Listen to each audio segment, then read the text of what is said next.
Morning, मैं Ashok Usha maths take में आप सभी का स्वागत करता हूं। हम लोग टॉपिक नंबर 3 में थोड़ा सा रिमेनिंग पार्ट रह गया था, थोड़ा सा बच गया था। टॉपिक नंबर 3 हमारा क्या था? संख्याओं का वर्गीकरण। संख्याओं के वर्गीकरण में हम लोगों ने पूरा डिटेल से देख लिया था। वहाँ पे हम लोग इंटीजर्स पे आए थे। लास्ट में ले चलते हैं आपको इंटीजर्स। इंटीजर्स में सबसे पहले तो आपको बताया गया था, इसी के अंदर हमारा सम और विषम आता है, सम पूर्णांक और विषम पूर्णांक। और इंटीजर को 3 हिस्सों में तोड़ा गया था। पहला क्या था हमारा? पॉजिटिव इंटीजर्स, फिर हमारा क्या आया था? जीरो, फिर क्या आया था? Negative integers. पॉजिटिव इंटीजर्स का मतलब क्या हो गया था? 1 2 3 एंड सो ऑन। इसी को हम लोगों ने क्या कहा था? सेट ऑफ नेचुरल नंबर, प्राकृतिक संख्या। ठीक है, अगर हम जीरो को मिला देंगे तो कैसी संख्याएं हो जाएंगी? पूर्ण संख्याएं। अब इसके बाद जो हमारा पॉजिटिव इंटीजर्स था, इसको भी हम लोगों ने 3 भागों में तोड़ा था। अगर हम बात करें पॉजिटिव इंटीजर्स को, पॉजिटिव इंटीजर्स के 3 भाग हुए थे। सबसे पहला हमारा क्या था? प्राइम नंबर, दूसरा क्या था? 1, और तीसरा क्या था? Composite number. प्राइम नंबर का मतलब क्या हो गया? अभाज्य संख्या। और कंपोजिट नंबर का क्या हो गया? हमारा भाज्य संख्या। और एक के विषय में कहा गया था 1 is neither prime nor composite, मतलब एक ना तो अभाज्य संख्या है ना भाज्य संख्या। अब हम लोग बात करेंगे आगे अभाज्य संख्या। प्राइम नंबर्स क्या होते हैं? अभाज्य संख्या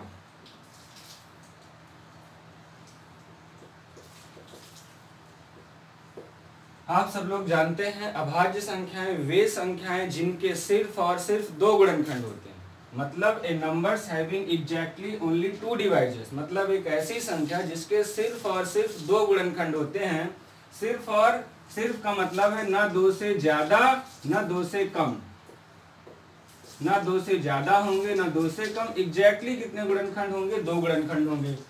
अभाज्य संख्याएं, फिर से सुनेंगे एक बार, अभाज्य संख्याएं वे संख्याएं जिनके केवल और केवल 2 गुणनखंड होते हैं। पहला गुणनखंड 1, दूसरा गुणनखंड वह स्वयं की संख्या। जैसे हम बात करें 1 के विषय में, 1 के कितने गुणनखंड होंगे? सिर्फ 1 होगा। अगर हम 2 की बात करेंगे तो कितने गुणनखंड होंगे? पहला गुणनखंड 1 हो जाएगा, दूसरा गुणनखंड वह स्वयं की संख्या। अगर हम 3 की बात करेंगे तो पहला गुणनखंड 1 हो जाएगा, दूसरा गुणनखंड वह स्वयं की संख्या। अगर हम 4 की बात करेंगे तो पहला गुणनखंड 1 हो जाएगा, दूसरा गुणनखंड 2 हो जाएगा, तीसरा गुणनखंड क्या होगा? 4 हो जाएगा। यहाँ पे आपको बताया गया था अभाज्य संख्याएं वे संख्याएं जिनके सिर्फ और सिर्फ 2 गुणनखंड होते हैं। तो अगर हम 1 के विषय में बात करेंगे, 1 अभाज्य संख्या है या नहीं? तो 1 अभाज्य संख्या नहीं है। 2 के विषय में बात करेंगे तो वे संख्याएं जिनके 2 गुणनखंड होते हैं, तो 2 के सिर्फ 2 गुणनखंड, इसका मतलब अभाज्य संख्या है। 3 के विषय में बात करेंगे तो 3 के सिर्फ 2 गुणनखंड, इसका मतलब भाज्य संख्या है। 4 के विषय में बात करेंगे, अब 4 में 3 गुणनखंड हो गए, जबकि अभाज्य संख्या में सिर्फ 2 गुणनखंड, ना 2 से ज्यादा ना 2 से कम, इसका मतलब ये अभाज्य संख्या नहीं है। अगर यहाँ पे हम नोट पॉइंट की बात करें, नोट पॉइंट में क्या हो जाएगा? सबसे छोटी अभाज्य संख्या 2, ठीक है, सम अभाज्य संख्या 2, ये 2 नोट पॉइंट लिख लीजिएगा। इसके आगे हम लोग चलते हैं। अभाज्य संख्या a numbers having exactly only 2 divisors, ठीक है, 2 एक सम अभाज्य संख्या है। आगे हम लोग बात करते हैं, जो क्वेश्चन इसमें पूछा जाता है 1 से 100 तक की अभाज्य संख्याओं से रिलेटेड। 1 से 100 तक की कुल अभाज्य संख्या,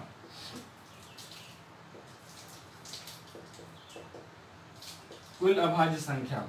अगर हम 1 से 100 तक की टोटल अभाज्य संख्याएं लिखेंगे तो सिर्फ और सिर्फ एक तरीका है। पहली 2 हो जाएगी, फिर 3 हो गया, फिर 5 हो गया, फिर 7 हो गया, फिर 9। 9 नहीं होगा, इसके 3 गुणनखंड हो जाएंगे। 1 से कटेगा, 3 से कटेगा, 9 से कटेगा।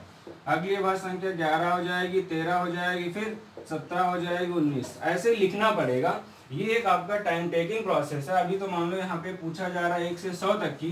जैसे मान लो आपके पास बीच में सवाल आ जाए कि 20 से 50 तक कितनी अभाज्य संख्याएं होंगी, तो ऐसे क्वेश्चन को करने के लिए एक शॉर्टकट यहाँ पे 1 से 100 तक की कुल अभाज्य संख्याओं का शॉर्टकट लिखते हैं।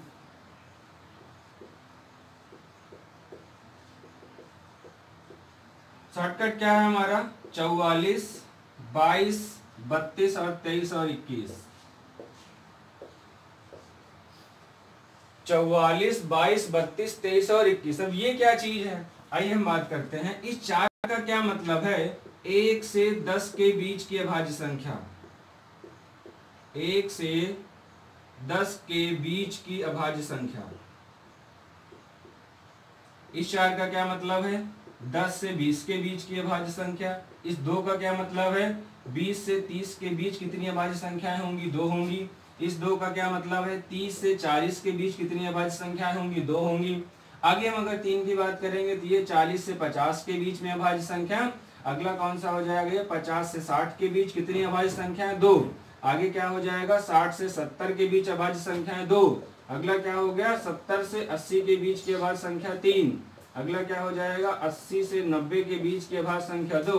और लास्ट में क्या है? 90 से 100 के बीच में सिर्फ और सिर्फ एक अभाज्य संख्या होती है। आइए हम बात करते हैं कि इसमें कौन कौन सी संख्याएं आएंगी। तो 1 से 10 के बीच की अभाज्य संख्या 2 हो जाएगी, 3 हो गया, 5 हो गया और कितना हो गया? 7 हो गया।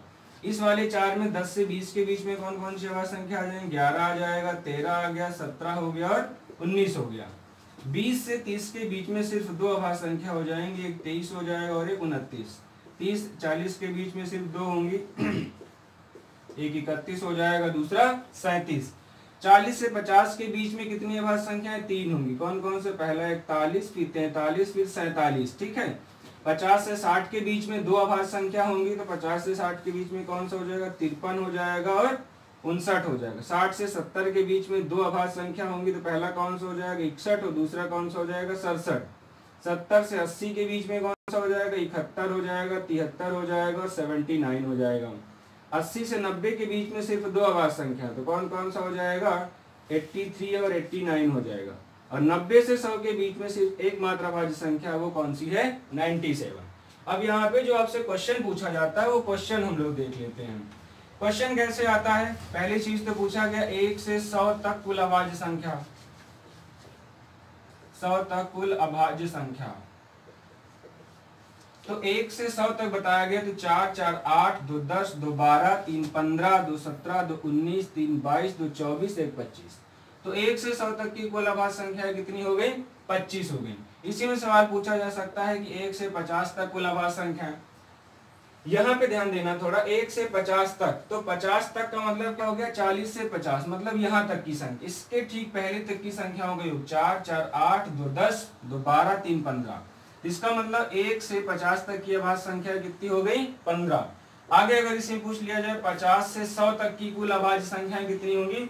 50 से 100, तो 50 से 60 से आगे बढ़ेंगे, 2 2 4 3 7, 2 9 1 10। तो 50 से 100 तक की कुल अभाज्य संख्याएं कितनी हो गई? 10। आगे अगर हम बात करें इसमें बीच के कोई क्वेश्चन आगे जैसे आपसे पूछा जाए 20 से 70 के बीच कुल कितनी अभाज्य संख्या होंगी। ध्यान देंगे यहाँ पे थोड़ा सा, 20 से 70 के बीच, तो 20 से का मतलब 20 से 30 वाले से शुरू करेंगे और 70 तक पूछा जा रहा है, तो 60 से 70 तक वालों को ऐड करेंगे। 2 2 4 3 7, 2 9 2 11। इस तरह से बहुत सारे क्वेश्चन इसमें आ सकते हैं और पीछे भी आते हैं। ठीक है।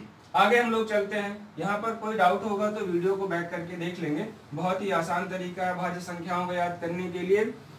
1 से 100 तक के बीच में कितनी होती है? 25 होती है। 1 से 50 के बीच में कितनी होती है? 15 होती। 50 से लेकर के 100 के बीच में कितनी होती? 10। आगे हम लोग बात करते हैं रिलेटिवली प्राइम। इसी में प्राइम संख्याओं में से, अभाज्य संख्याओं में से रिलेटिवली प्राइम। रिलेटिवली प्राइम को हम लोग हिंदी में क्या कहते हैं? आपेक्षित अभाज्य संख्या। रिलेटिवली प्राइम को आपेक्षित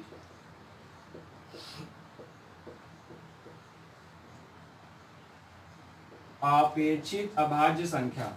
अब ये रिलेटिवली प्राइम क्या होता है? रिलेटिवली प्राइम के लिए चाहे दोनों संख्याएं प्राइम हो या ना हो, लेकिन उनका एचसीएफ कितना होना चाहिए? 1 होना चाहिए। चाहे दोनों संख्या, रिलेटिवली प्राइम का मतलब क्या हो गया? Set of two numbers having HCF only 1। यहाँ पे लिख लेंगे सेट ऑफ टू नंबर्स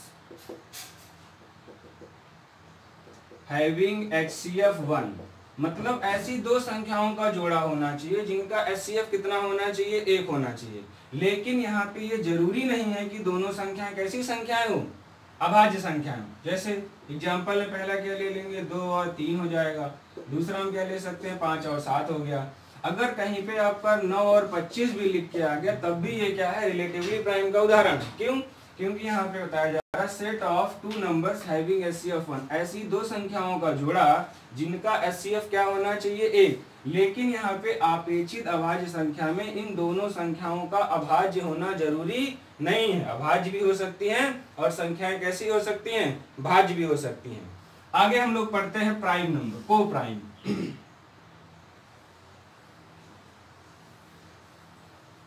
अगला है हमारा को प्राइम।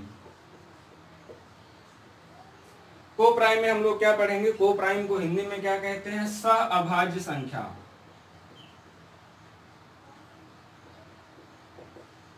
को प्राइम में क्या हो गया आपका, सह अभाज्य संख्या, set of two prime numbers. इसका मतलब क्या है, set of two prime numbers, मतलब ऐसी दो संख्याओं का समूह जो दोनों अभाज्य संख्याएं ही होनी चाहिए। जैसे आपका क्या हो जाएगा, 11 और 13 हो गया, दूसरा क्या हो जाएगा, 17 और 19 हो गया, ठीक है। या फिर वैसे भी कोई भी लिख सकते हैं, मान लो 7 हो गया, 11 हो गया, इस टाइप के जितने भी एग्जाम्पल होंगे वो क्या हो जाएगा, को प्राइम। इसके ठीक पहले वाला हम लोगों ने क्या पढ़ा था, रिलेटिवली प्राइम। उसमें क्या बताया गया था, रिलेटिवली प्राइम में क्या था, set of two prime numbers HCF 1, मतलब उन दोनों संख्याओं का एचसीएफ 1 होना चाहिए, लेकिन जरूरी नहीं कि दोनों संख्याएं क्या हों, अभाज्य संख्याएं। लेकिन यहाँ पे को प्राइम में क्या है, आपको ये दोनों संख्याएं अभाज्य संख्याएं होना जरूरी है, बाकी सही है। आगे हम लोग पढ़ते हैं इसमें, अगला हमारा है ट्विन प्राइम।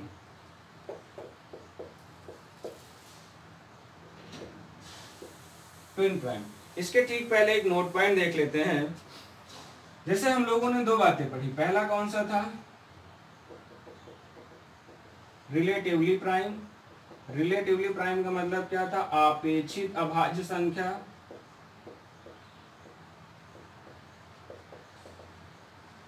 और दूसरा हम लोगों ने पढ़ा को प्राइम। को प्राइम का मतलब क्या था, सहअभाज्य संख्या।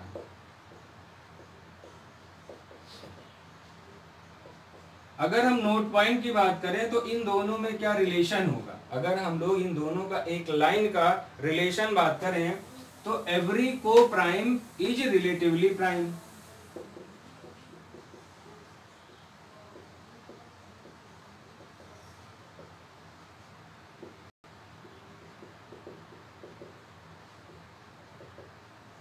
एवरी को प्राइम इज रिलेटिवली प्राइम। ध्यान से समझ लेंगे आप लोग, रिलेटिवली प्राइम मतलब ऐसी दो संख्या जो भाज्य हो या अभाज्य, लेकिन उनका एचसीएफ कितना होना चाहिए, 1। को प्राइम का मतलब क्या हो गया, ऐसी सिर्फ दो अभाज्य संख्या, मतलब ये को प्राइम में सिर्फ अभाज्य संख्या आएगा और इसमें रिलेटिवली प्राइम में अभाज्य भी हो सकता है, भाज्य भी हो सकता है। इसका मतलब जो ये वाला है को प्राइम वाला, रिलेटिवली प्राइम। एवरी को prime number is a relatively prime. आगे हम लोग पढ़ते हैं ट्विन प्राइम। ट्विन प्राइम का क्या मतलब है, set of two prime numbers having difference 2। Set of two prime numbers having difference 2। Set of two prime numbers having difference 2 मतलब ऐसी दो संख्याएं, ऐसी दो अभाज्य संख्याएं जिन दोनों का अंतर 2 होगा, उसे क्या कहेंगे, ट्विन प्राइम। जैसे पहला एग्जांपल हो गया 7 और 9। ये सही है 7 और 9? नहीं सही है, क्योंकि यहाँ पे टू प्राइम नंबर्स की बात कर रहा है, ये तो कंपोजिट नंबर हो गया, ठीक है, इसलिए गलत हो गया। तो पहला एग्जांपल क्या हो जाएगा, 11 और 13 हो सकता है, ठीक है, 5 और 7 हो सकता है, 17 और 19 हो सकता है। मतलब ऐसी दो संख्याएं जिन दोनों का अंतर 2 होना चाहिए, और वो संख्याएं कैसी संख्याएं होनी चाहिए, प्राइम संख्या होनी चाहिए, मतलब प्राइम नंबर्स होने चाहिए। तो आगे इसमें हम लोग देख लेते हैं एक बार फिर से क्या पढ़ा हम लोगों ने। सबसे पहले हम लोगों ने पढ़ा था अभाज्य संख्याएं। अभाज्य संख्याओं में एक शॉर्टकट बताया गया था, 1 से 100 के बीच कुल कितनी अभाज्य संख्याएं होती हैं, 25। उसका शॉर्टकट क्या था, 44, 22, 32, 23 और 21। वो देख सकते हैं पीछे जाके आप। आगे फिर हम लोगों ने पढ़ा था रिलेटिवली प्राइम, अपेक्षित प्राइम संख्या। फिर उसके बाद हम लोगों ने क्या पढ़ा था, को प्राइम, सहअभाज्य संख्या। और सबसे लास्ट में क्या पढ़े, ट्विन प्राइम। इससे बेस्ड जो भी क्वेश्चंस आते हैं आपको प्रैक्टिस शीट में मिल जाएंगे। आज के वीडियो में यहीं तक, धन्यवाद।